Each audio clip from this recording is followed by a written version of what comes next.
until 5 years ago, adaptation was a dirty word. It was considered to admit a defeat by the mitigation people, who promised that they could mitigate our way fully out of the problem, which we knew then, and we should have stood up and shouted louder. And consequently, we've lost 10 years in adaptation, which is a pity.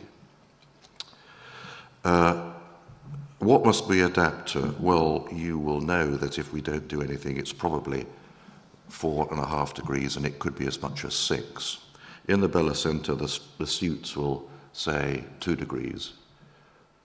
But privately, many scientists, some of you will know, will say that is not achievable. Even the toughest and most robust decisions on mitigation will not achieve 2 degrees. Maybe 50-50.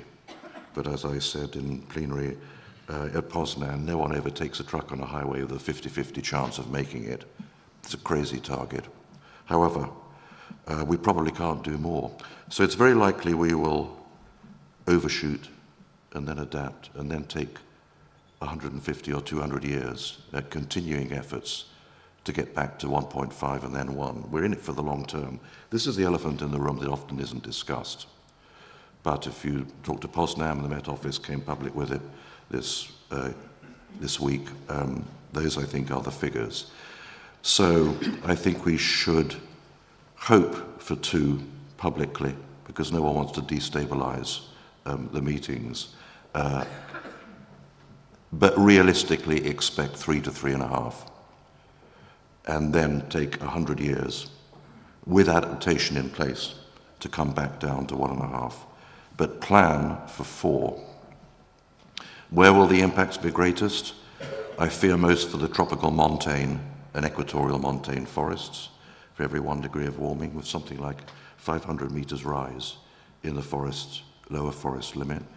The dry areas that the IPCC has begun to identify where there's some convergence, probably the second most at threat, Central America, the belt from the Guyanas through to Amazonas, North Africa, Southern Africa, Southwest Asia, or the Middle East to you and me, and there are forests in the mountains there, Anatolia, and Central Asia, and Australia, of course. But mitigation is critical, otherwise we will even more exceed our ability to adapt. So to throw one's hand in the air is not what I'm suggesting. Mitigation is crucial, or our adaptive efforts will exceed even our technical ability, let alone our willingness to pay. Indirect adaptation, I think, is crucial. We know quite a lot about agricultural adaptation, about water. They're probably more adaptable than the natural forests.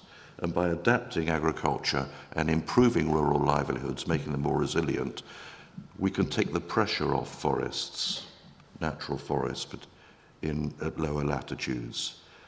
Alleviating poverty is probably the best adaptation. Finally, the costs of adaptation. I don't believe the numbers that have been reported of 50 to 100 billion. I think they are substantial underestimates, and IED published with us a report on this in September. I think they're 2 to 3 times too low. I think the G77 plus China are right that adaptation will need 10 billion immediately, 100 billion within 3 to 5 years, 100 billion, doubling of the ODA, up to 300 to 400 billion by 2030, not maybe 10 billion in the next couple of years, building to 100 billion by 2030, which is on offer from developed countries and reflects the recent World Bank report and the UNFCCC. These don't include forest conservation measures, many of which are simply we don't know technically how to do. How can you cost something? They don't include ecosystems. Most importantly, they don't include the adaptation deficit, poverty. Thank you, I was expecting that. By the adaptation deficit, I mean the slippage that is taking place now. Even with current ODA of 100 billion, we've gone from 600 million hungry people, by the same definition, 600 million, to 1 billion. From 1 in 8 people to 1 in 6 people. That's with our current efforts.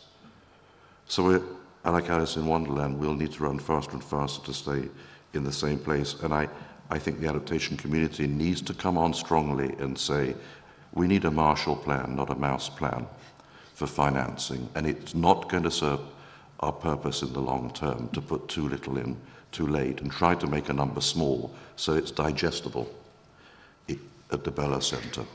So to conclude, without mitigation, we'll even more exceed our adaptive capacity. Adapting livelihoods and agriculture will take pressure off forests.